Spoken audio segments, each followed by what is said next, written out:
We're live here at OFC in Los Angeles. I'm Eve Griliches from ACG Research. This is Dave Welch from Infinera. So Dave, at the show so far, what have you seen? What's sort of hot here this week? It's been a great show. It's been a great show. We've had a lot of good turnout. Lots of people are here. Lots of energy. Positive energy. You know, it's great that I've been here so many years. I've seen the ups and downs, and I really feel a good, consistent, positive energy in here. What's interesting to see is that this time around, there's really a couple of paradigm changes that are going on in the network. And they come out at it from a couple of ways. We'll talk about some other subtleties also. One of the big ones is the integration of the OTN fabric with the DWDM platform and the operational benefit that drives in a network. You know, it used to be that we'd think about the network as these silos of DWDM transport and optical cross connects and other switching platforms. And in order to meet the scaling requirements, both from a bandwidth perspective and a power dissipation and a cost and a footprint, you got to start pushing some of these layers together. And to see that come together is a big deal. It's really, you won't use the term transponder that much anymore because it's really about going from a switch fabric to the DWDM. It's not about going from a gray optic to a DWDM optic. The other paradigm change that we're seeing out there is the fact that bandwidth has been scaling so fast that it is outpacing the ability for the gigabaud of the electronics to stay up with it. And so what that means is we're moving what used to be electronic multiplexing technologies, and we're utilizing optical multiplexing technologies, and we're creating things called super channels. And super channels are the ability to bring multiple wavelengths together and logically think of them as a single operational channel, and I can move my services around in there. And the thing that's different now than it was in the past is my services no longer match my wavelength speeds. And with the integrated switch, I'm able to fill these super channels efficiently.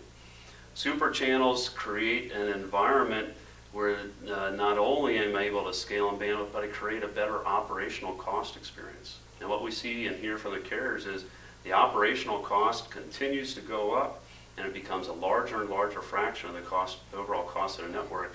And we're getting a lot of pressure. Said, you know, we need the CapEx to go down, but we also need to have an operational cost to go down. Deploying larger pieces of bandwidth at a time, deploying that bandwidth in an energy efficient way, those are all the benefits that come from super channels. And we'll talk a little bit more about that, I'm sure, as we go.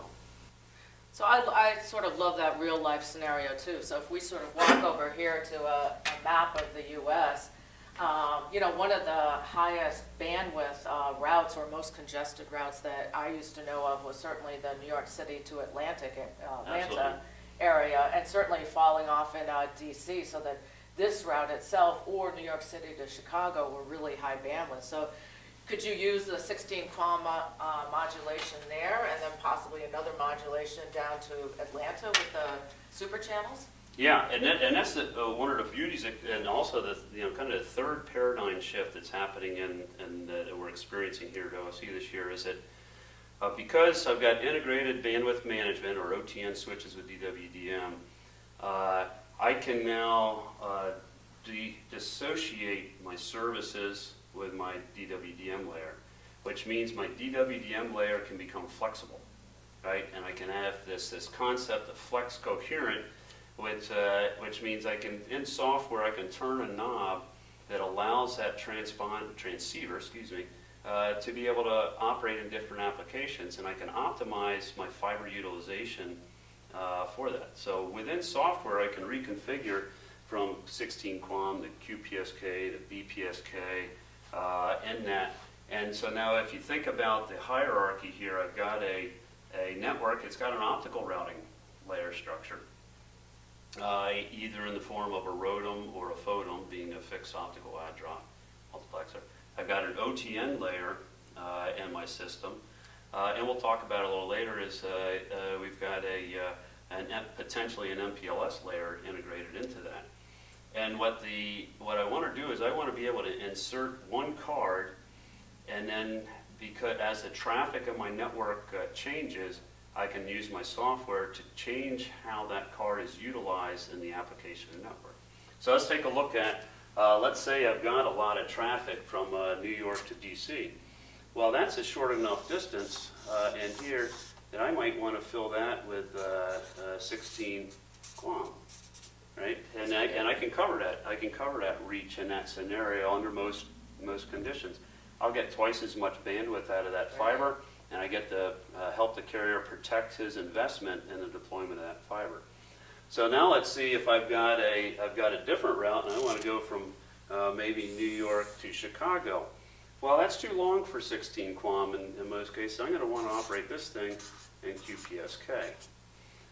And now let's look at a third configuration and say, well, let's say I want to take this traffic, some of this traffic that was New York to DC, and I want to operationally change it and said, hey, I've got a big demand of traffic down here in Atlanta. I want to reroute some of that capability.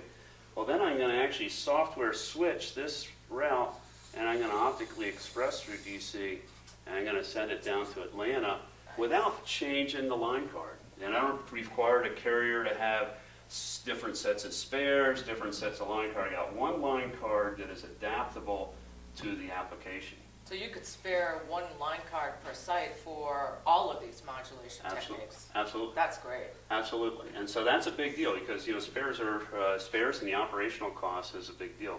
Right. I can take this one step further. If I wanted to go from New York to Seattle, and I'm willing to compromise a little bit on that, well, I could actually operate this under BPSK mode, right? And what happens in that, as you configure this, what's really exciting is, and there's another paradigm change that's happening in the network, is that the markets are starting to overlap, right? It used to be I had a terrestrial market and a subsea market.